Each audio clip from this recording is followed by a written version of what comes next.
Welcome to the Unit 1 past paper for June 2015. This was given to you a couple of weeks ago at the end of the Unit 1 curriculum, and it was given so that you could see where you were with respect to the standards required for May and June when you take your exam.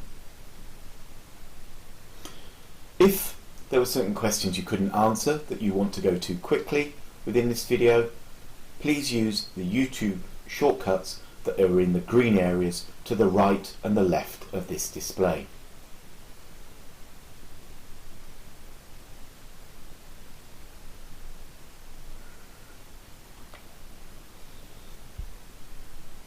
The front of the paper looks identical to that of Unit 2, except for the code 43601 and the F to denote its foundation level. It's a 1 hour exam, and this time the key thing to remember is that you can use a calculator. So please do, on every question, use the calculator, even if it's basic addition, subtraction, multiplication or division. It is also telling you that you can use mathematical instruments, so please bring pencil, ruler, rubber, compass and so on. The information on the front again is very similar to Unit 2, where it's asking you to bring a black pen, draw in pencil and answer all the questions. In this paper, as with every Unit 1 paper, the mark is out of 54. In certain questions you'll have to write down written communications, in other words sentences or the odd word, and they are highlighted on the front as questions 6, 9 and 13. The most important bit is in all calculations, show clearly how you work out your answer. So despite having a calculator, you can't just write down a number. You have to show where the number comes from. So think audit trail. Where did this number come from? And show the examiner with the calculation.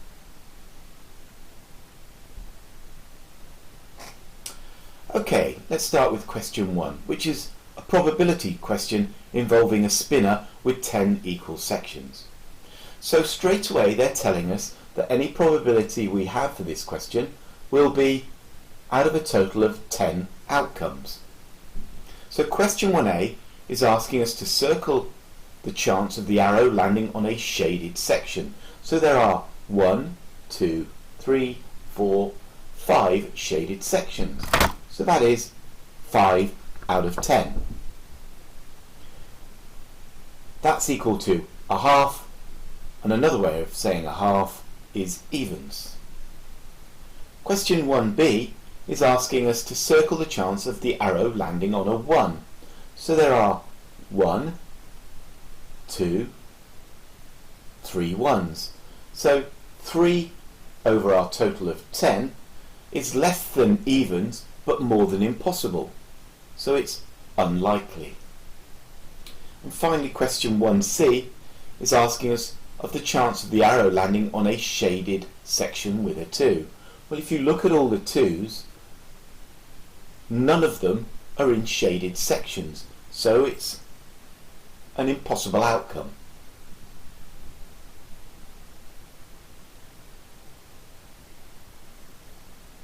Question 2 shows a table with the number of people in 3 classes: music 35, dance 50 and art 25. And it's a pictogram question where they're asking you to work out what the key represents and to complete the rest of the classes. So the bit of information we do have is that music with 3.5 symbols represents the number up here, which is 35. So 35 divided by 3.5 tells us that each symbol is worth 10. So our key is a complete circle is worth 10. Now what we need to do is work out how many circles to draw for dance and art. So divide dance by 10 and it tells us we need to draw 5 circles. Divide art by 10 and it tells us to draw 2.5 circles. And that's what we'll do now. So So for dance, draw 5 circles. For art, you need to draw 2.5. And that's the end of the question. The next question is about a bar chart with children at a club over a period of 4 days. As with all bar charts, it's got all the good things. It's got a title, it's got the labels on the axis and what the columns represent, and with the most important thing telling us that the grey shaded is the boys and the check is the girls. So question 3a is asking us how many boys went to the club on a Tuesday. So it's just seeing if you can read a data diagram like a bar chart. So the Tuesday is there and the boys is the grey shaded area. So you need to read off from the scale where it ends, which is 4. So there were 4 boys on the Tuesday. 3b. On which of the 4 days did the most children go? Circle your answer. So you have to go through each day of the week and calculate the total of boys and girls. So we have to read off that there are 5 boys on the Monday with 10 girls, giving us a total of 15. And you go along each of the dual bar charts counting the total of each. So we have 4 on the Monday and 15 on the Tuesday, giving us 19 on Tuesday. On Wednesday we have 10 and 5, which is again 15. And on Thursday we have 15 plus 5, which is 20. So the day that has the most number of children is Thursday. Question 3c says on Friday there are twice as many boys and girls and 6 more boys than girls. Complete the bar chart for Friday. And there are 2 marks, so we have to show the examiner 2 things. To solve the first part and work out how many boys and girls there are, you need to look at it and say this is a differences in ratios. So I've got boys to girls, and there is a ratio of 2 to 1, twice as many boys to girls. And there is a difference of 6, so the 6 represents a difference and is a difference ratio. With a difference ratio you have to work out the differences between your 2 ratios, which is 1. So each value is worth 6, and we multiply each side by 6, and it tells us there are 12 boys and 6 girls on the Friday. So that's the first part of the question. The second part, you have to plot on Friday 12 for boys and 6 for girls. And here's one I produced earlier.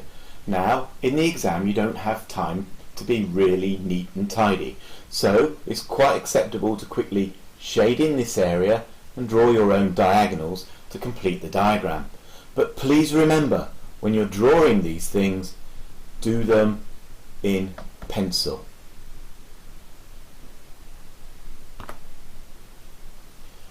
Question 4 involves 2 groups of people, A and B, who are asked the same question.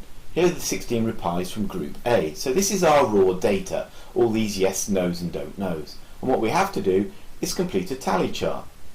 So there's lots of ways of doing this. One of the best ways is to cross out each of the replies. So let's start with the yeses. There's 1, 2, 3, 4, 5, 6, 7, 8, 9. So my frequency is 9, and I can work backwards and show this as a tally. Now the most important thing in as a tally is these groups of 5, called a 5-bar gate. You have to show the examiner you know that you understand that there are groups of 5 in a tally. Let's look at the no's. We've got 1, 2, 3, 4 no's, which can be represented with 4 lines. And then finally the don't knows. 1, 2, 3. So we have 3 don't knows represented by 1, 2, 3. So our frequency, which is a posh word for a count, we can check the total. 9 plus 4 is 13, plus 3 is 16, which is what we're looking for. So we haven't missed anything.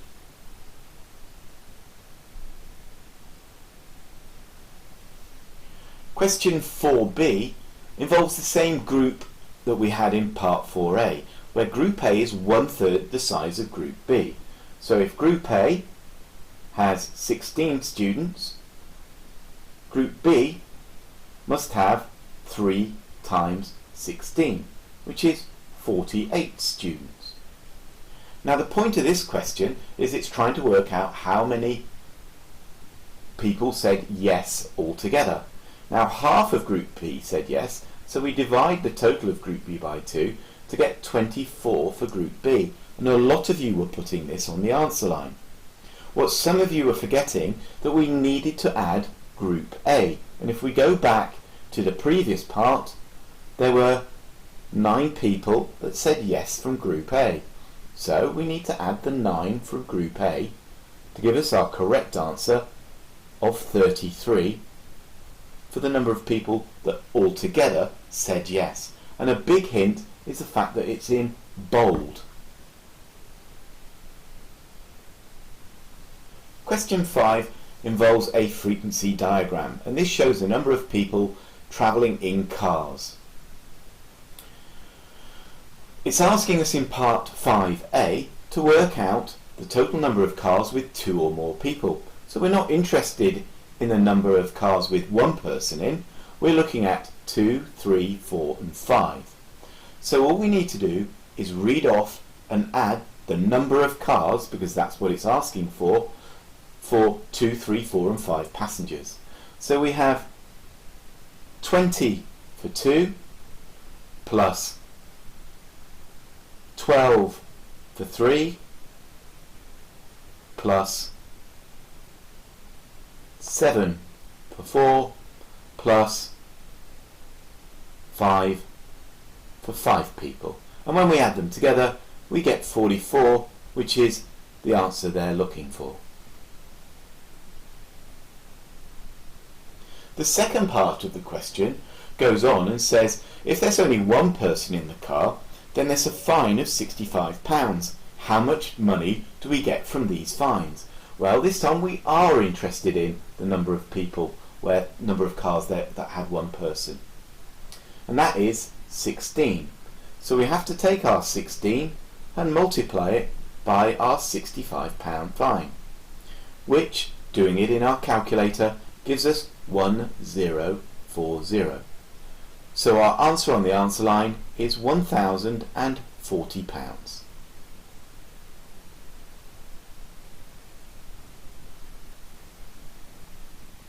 Question 6, and it has the asterisk next to it, so expecting a word or a sentence for the answer.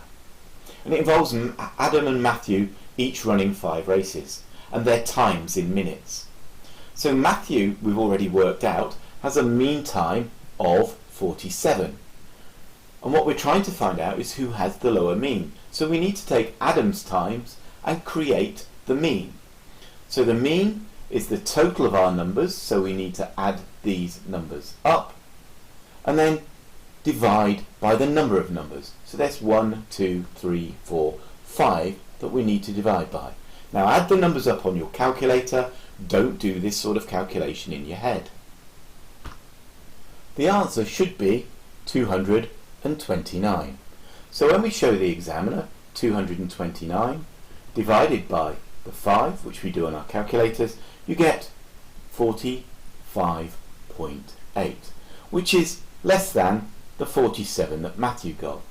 So it says, and this is the question that's being asked, who has the lower mean time?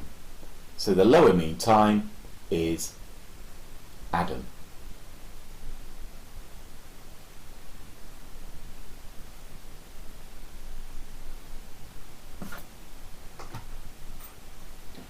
Question 7 asks you to put probabilities in the order starting with the lowest. So we know probabilities can be decimals, fractions or percentages.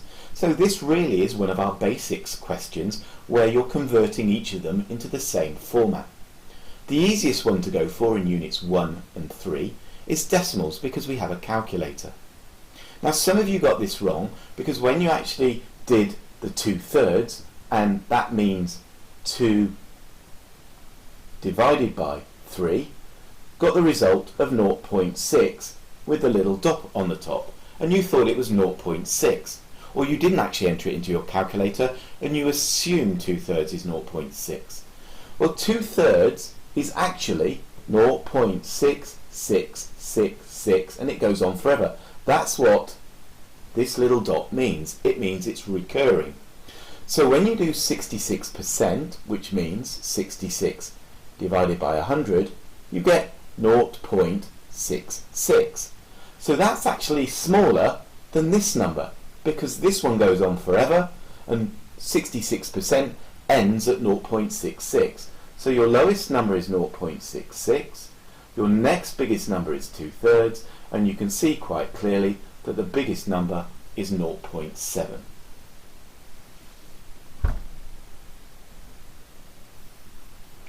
Question 8.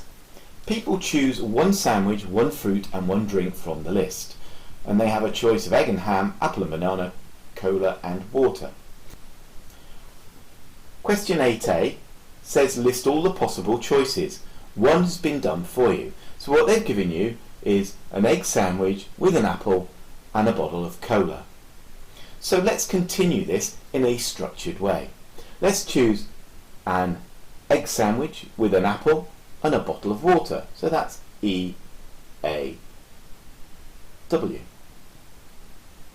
Then the next thing we can do with an egg sandwich is get an egg sandwich with a banana and our bottle of cola. So it's an egg sandwich with a banana and a bottle of cola. And then finally an egg sandwich with a banana, but this time with a bottle of water. So we have an egg sandwich, a banana and a bottle of water. So that's all our options for our egg sandwich. Now let's clear that up and look at our ham sandwich options. So our first option is a ham sandwich with an apple and a bottle of cola. Ham, apple, cola.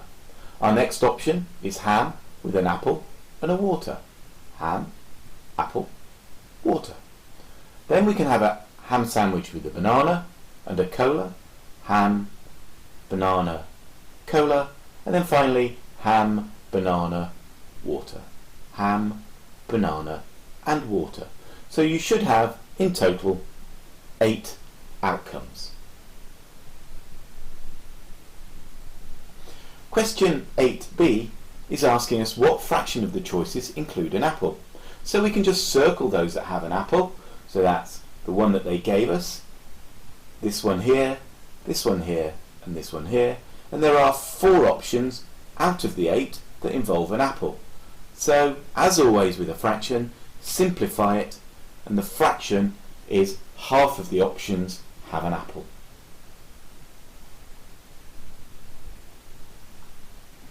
Question 9 is about stem and leaf of the number of people in a hotel over a period of 15 nights. It tells us to work out the range.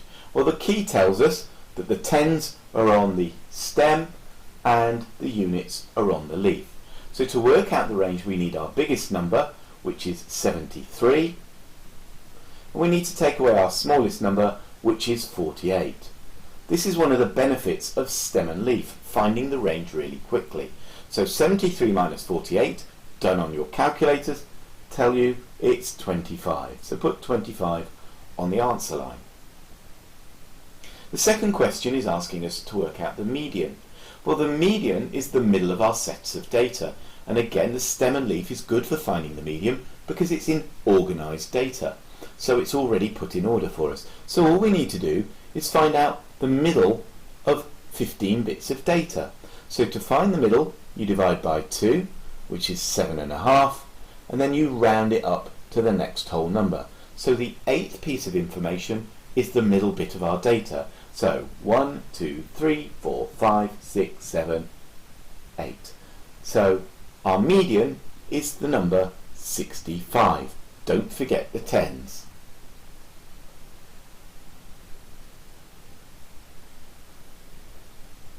Question 9c, probably one of the hardest questions in the paper, asks about the hotel owner paying for adverts, and he records the number of guests on another 15 nights. The range remains the same, so our range was 25, but the median this time is 68, and they're asking if the advert works. Use the data to support your answers. Well, this is quite a tricky question, because we can have an increase in the mean going up to 68, but the range depends on which side of 68 most of the data lies, or the rest of our data lies.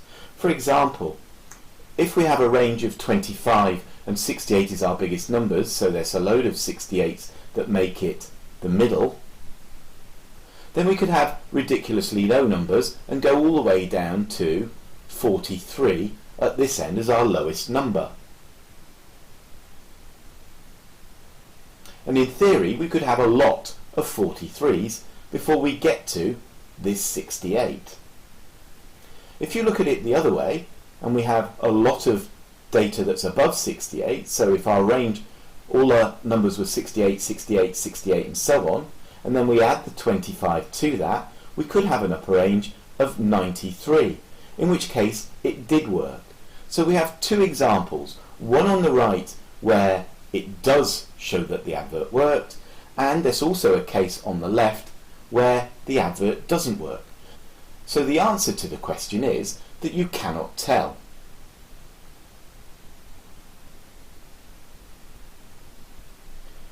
Now the marking scheme does allow for a mark if you argue the case well this way, or if you cannot tell. But you have to use the information that I gave you about where the median sits within the range.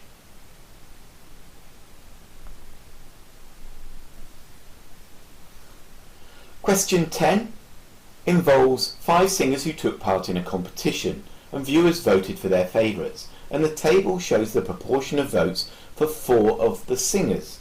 So the proportion has to add up to 1. So in order to work out the missing score for Emma, you need to add each of the scores that you have for the rest of the contestants and take it away from 1. So when you add 0.56, 0.19, 0.15 and 0.08 on your calculator, you get a total of 0.97. And when you take that away from 1, you end up with 0.03 for Emma. Question 10b says there are 9.4 million votes in total. How many votes were for Ali? So you have to go to Ali's information and understand that he gets 0.56 as a proportion of all of the votes. In other words, 9.4 million. Now my tip here is leave the 9.4 as a number and don't put all the zeros on. And then when you give your answer, just add the word million. So here, 0.56 times 9.4, put it into your calculator, and you get 5.264 as the answer. So your answer on the answer line is 5.264, and then don't forget the amount of millions. Okay? Question 11 involves a bar chart showing the sales in white, brown and granary bread. 11a tells us in April the bakery sold 8,200 loaves. How many of the loaves were white? Well, you need to be able to read the scale. Now, I warned you about this in the past. They'll give you terrible scales, and when you look down here, it cuts 40 and 50 exactly in half, so it's actually 45%. So what we're looking for is 45% of the 8,200 loaves. If you want to put this into your calculator, it's just 45 divided by 100 times the 8,200, which should give you 3,690. So your answer on the answer line is 3,690.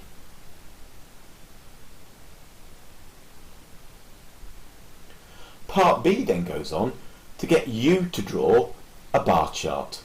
Now, here they've given you the information for the sales in May. They tell you that white sales were 3,000 out of a total of 6,000. So you have to work out the percentage. So you have your 3,000 divided by your 6,000, and it tells you that that is 50% of your sales. And you'll need to go to the diagram at the top and draw that.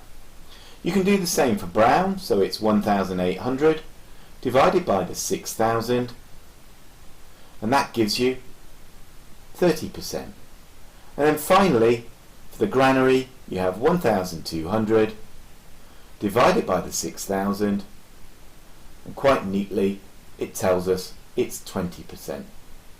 So now we need to go to this diagram and plot those values for May.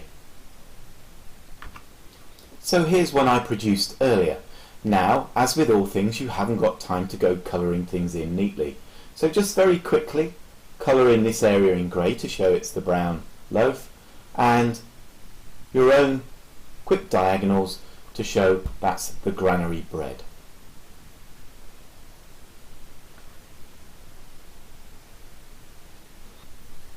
Question 12 is a ratio question, and it's telling you that in a survey 600 people chose between A, B, C and D. And it's also telling you that 120 people chose A. It then tells us that the ratio of those that chose A against those that chose B was in the ratio of 1 to 3. So we set up our ratio format. So it's A to B, 1 to 3. And we know A was 120 people. So we know it's been multiplied by 120 to go from 1 to 120. We have to do the same thing on the side for B. So multiply 3 by 120 and it tells you the number of people for B is 360. Now, in order to find out for C and D, we have to add up A and B to work out how many people have chosen so far. So 120 plus our 360 tells us we've had 480 people choose already. So that tells us, if we take it away from 600, that we have 120 people left. And it tells us the ratio between C and D is the same. So if we divide it evenly between the two of them, C should be 60 and D should be 60.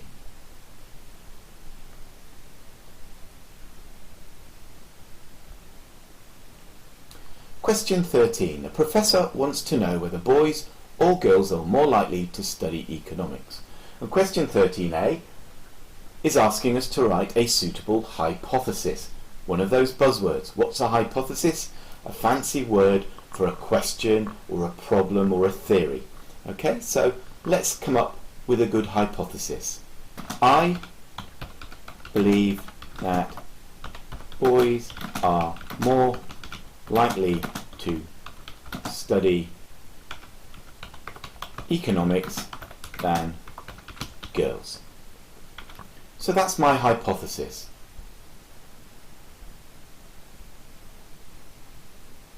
It then goes on to state that he asks some boys and girls if they plan to study economics, and it wants us to design a data collection sheet for the results. Now, the data collection sheet has to collect two sets of information. So in theory, we're looking at a two-way table.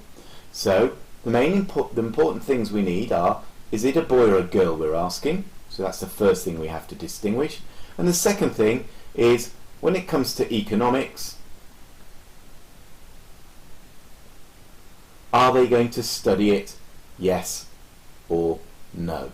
So when we have that data collection, they're the questions we're asking. And that's really what they're after. Is it a boy or a girl, and are they or aren't they studying economics?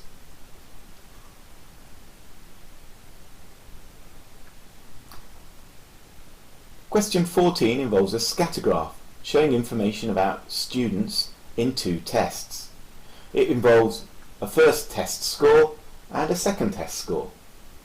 And it's asking us to describe the correlation. The correlation is the relationship between the information, and because it goes in that kind of direction, we describe it as positive. In this particular instance, it's also strong, so you could say strong positive. If it was negative, the line would go in that direction, and that's just for interest. 14b is asking us, a student scored 40 in the first test. Estimate her total score for both tests. So again, they're giving us a big hint by putting something in block capitals. So what we need to do is go to 40 on our first test and draw a line up to our line of best fit. Then we need to go across and see what our reading is for our second test, which is 28. Now a lot of people got this wrong by putting 28 on the answer line. But the big hint here is the block capital words total, in which case it wants you to add the 40 from the first test to the 28 for the second to get the 68. A big clue is the number of marks. If it was just reading a graph, it wouldn't be giving you 2 marks just to read the number 28 off a graph. Question 15 is a pet shop that has 40 rabbits. 22 of them were male and the others were female. So it's a ratio question. Back to our basics. We've got male to female, and we've got 22 out of 40 that are male. So 40, take away the 22, tells me I'm left with 18 female. So I have 18 female rabbits. The shop sold 10 rabbits, so there are now 30 rabbits left. The probability the rabbit is a male is now 1/2. So if I divide it by 2, we're now left with 15 male and 15 female. And it's asking us how many female rabbits were sold. So we've gone from 18 down to 15, so we've sold 3 rabbits. Question 16 is about a machine that makes buttons and showing the relative frequency of the buttons that are faulty. Now, relative frequency is what actually happens in an experiment on a probability question. And to work out the relative frequency in 16a, to plot the missing point, you have to divide what we saw, which is 18 buttons that were faulty, by the sample size, which was 100. So we need to put across on 0.18 on our graph. So we have 0.15 here, 6, 7, 8. So we need to put across there on 0.18 and link it up to our other bits of data. Question 16b is checking to see if you realise that the longer an experiment goes on, the better the information. And our data is kind of settling out at this level here, which when we look at the scale on the left is 0.1. So if I went all the way to 5,000, it would be pretty constant on 0.1. To work out the number of faulty buttons in a set of 5,000, we have to multiply the 5,000 buttons by our relative frequency for the fault, which is 0.1.